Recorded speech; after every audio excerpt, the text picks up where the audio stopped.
no olvides pasarte por la primera parte. La diversidad en el pastizal del bosque templado en solo 10 millones de años de evolución han recorrido un largo camino en el desarrollo desde su ancestro, un humilde hámster, y en el Roedonceno medio ningún otro ejemplo es tan evidente como la diversidad ahora presente en uno de los biomas más abundantes de esta era, el bosque templado mezclado con pastizales. Los roedores ahora presentes ya apenas se parecen entre sí, habiendo divergido en un grado tan increíble. Y a medida que la evolución continúa su trabajo y los eones continúan pasando, divergirán aún más entre sí, y algunos finalmente se volverán tan derivados que dejarán de parecerse a la forma tradicional de roedor de ninguna forma.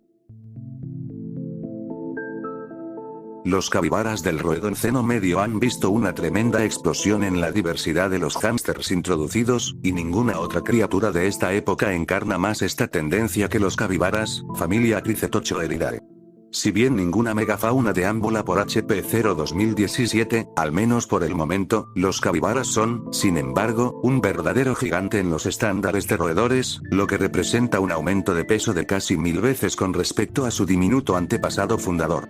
Esta notable evolución fue posible gracias a la falta de otros grandes herbívoros en los ecosistemas del planeta, por lo que, en su ausencia, los capibaras evolucionaron para encajar en su nuevo nicho. La especie más grande, el gran capibara, Cricetochoerus maximus, pesa aproximadamente 150 libras cuando está completamente desarrollada. Caracterizados por un cuerpo redondo, una cabeza robusta y la falta total de cola, son demasiado grandes para ser derribados incluso por los depredadores más grandes de esta edad, que crecen hasta un tamaño similar al de una marta. Los capibaras mayores son una especie solitaria, que solo se juntan para aparearse. Después de un período de gestación de unos 5 meses, la hembra da a luz una camada de 3 a 6 crías. A diferencia de los hámsters modernos, pero de manera similar a los conejillos de Indias, las crías nacen con pelo completo y ojos abiertos, y son bastante independientes a las pocas horas de nacer y pueden seguir a su madre en busca de comida. Sin embargo, el gran capibara no está solo en su familia. Existen 6 especies dentro del género Cricetochoerus, como el capibara menor, C. minimus, y la capibara manchada, C. variegata. Sin embargo, muchas de estas especies se parecen mucho al gran capibara en comportamiento y apariencia, excepto una, el capibara de los pantanos, C. lutum.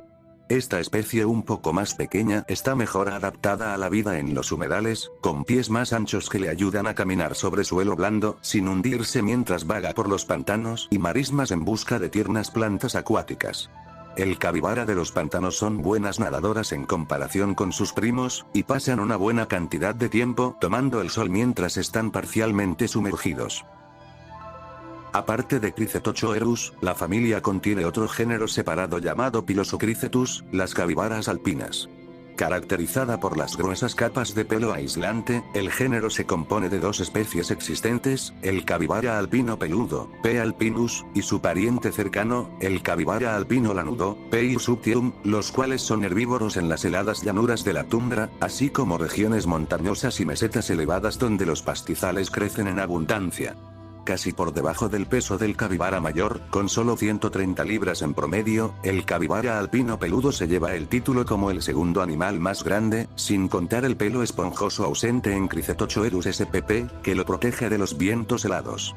Estos pesados gigantes son actualmente el animal vivo más grande del planeta, y el primero de los verdaderamente grandes, aunque ciertamente de ninguna manera serán los más grandes en la historia del planeta. De hecho, los cambios graduales en el clima durante el Roedonceno medio favorecen a los especímenes más grandes, por lo que, incluso entonces, los capibaras siguen evolucionando para ser cada vez más grandes. Un herbívoro pequeño, pero abundante y diverso, común en toda la Tierra durante el Roedonceno medio son los amstílopes, familia Cervimuridae, que se encuentran en la mayoría de los continentes en este punto de la historia del planeta. Parecidos un poco a pequeños ungulados, los amstílopes son navegadores, se alimentan de la vegetación más alta, como arbustos y pastos altos, y por lo tanto evitan la competencia con los capibaras, que pastan cuando los dos coexisten en el mismo césped. Entre las muchas especies de amstílopes, la más destacable es el amstílope oxidado, Erythrocervinis bambini, que es inconfundible por el distintivo tono rojizo anaranjado de su pelaje. En la Tierra, ese color para un explorador del suelo del bosque sería muy desventajoso, ya que dejaría al animal a la vista y lo dejaría vulnerable y visible para los depredadores. Sin embargo, Cerro 2017 se distingue por la presencia de un segundo sol menor, Beta, que orbita más lejos del sol principal Alfa y durante gran parte del año se encuentra frente a la estrella principal, haciendo que Beta aparezca de noche e ilumine el paisaje en un fenómeno llamado crepúsculo Beta. El crepúsculo beta es cuando el amstílope oxidado está en su punto más activo, así como el amanecer y el anochecer, y en los resplandores ardientes del amanecer y el atardecer, o en el paisaje rojo anaranjado del crepúsculo beta, el amstílope oxidado demuestra que la vida terrestre puede adaptarse.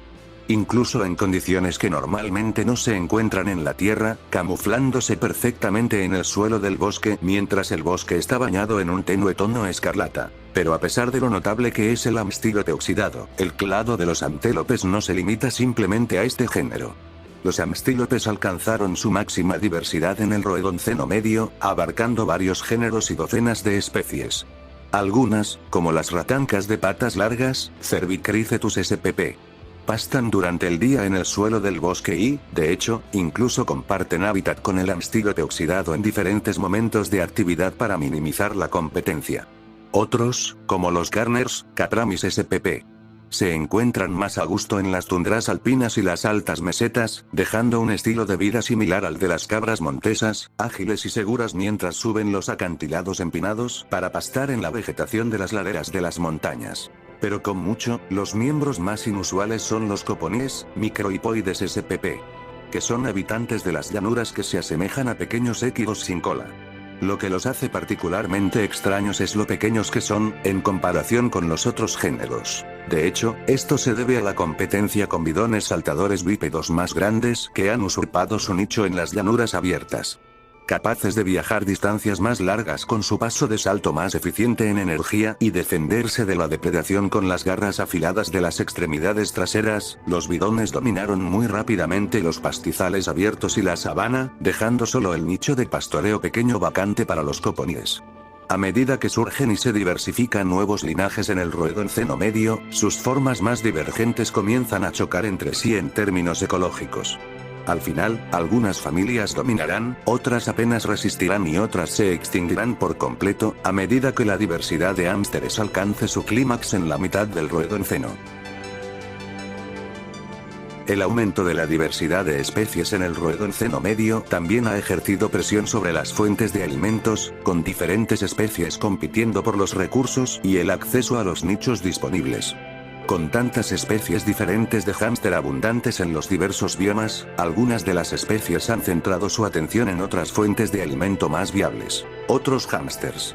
Incluso las especies ancestrales de hámster de las que todos engendraron no estaban exentas de comerse ocasionalmente unos a otros, o más infame entre los dueños de mascotas, de madres hámster que devoraban a sus propios bebés cuando las molestaban.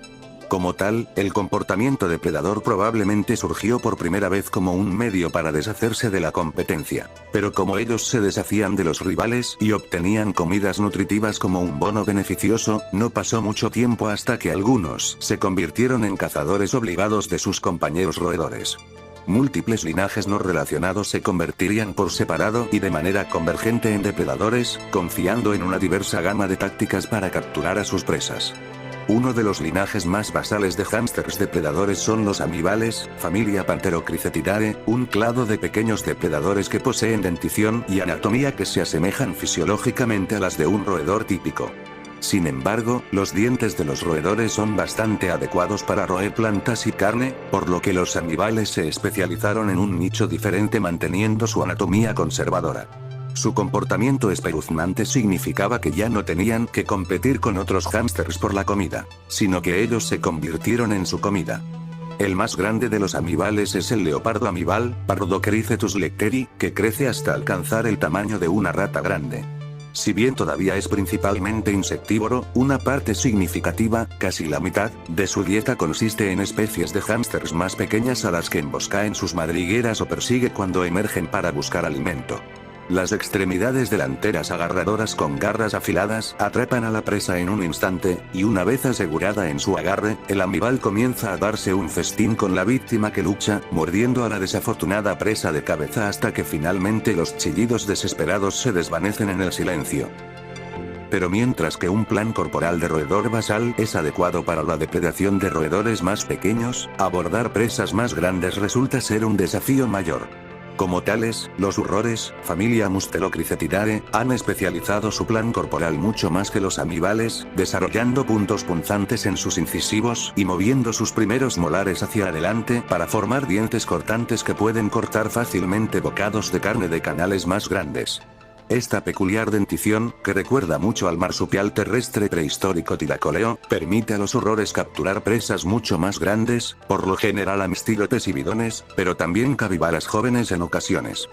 La especie más grande, el urror gris, Mustelocrycetus atrox, tiene aproximadamente el tamaño de una marta de pino y, en esta época, es actualmente el carnívoro más grande de HP0 2017. Un depredador de emboscada que se especializa en antílopes, caza durante el día, donde su presa favorita, las ratancas de patas largas, son más activas. Los urrores cazan usando sus incisivos para perforar heridas sangrientas en el cuello de la víctima, antes de retirarse rápidamente. Para evitar lastimarse, se lanzan, atacan, retroceden y atacan repetidamente, desgastando a la presa hasta que finalmente sucumbe el agotamiento y la pérdida de sangre. Los urrores grises se aparean de por vida, y se sabe que las parejas apareadas cazan cooperativamente, con un compañero persiguiendo a la presa en la dirección de su pareja oculta preparándose para una emboscada. Cada pareja produce anualmente una camada de 2 a 4 cachorros a la vez, que dependen de sus padres durante varios meses hasta que tienen la edad suficiente para cazar por su cuenta. Pero no todos los depredadores en este periodo de tiempo son cazadores activos que persiguen y luchan con sus presas. Otros, como los carrobles, familia Vermicaudamuridae, confían en otras tácticas, a saber, el sigilo y el engaño, atrayendo a sus presas hacia ellos en lugar de gastar mucha energía en una persecución.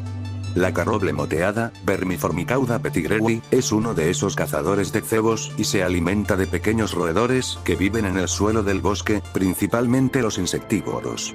Su pelaje está moteado con manchas claras y oscuras para mezclarse casi a la perfección con la hojarasca del suelo, y se balancea entre las fragantes hojas secas para disimular su olor.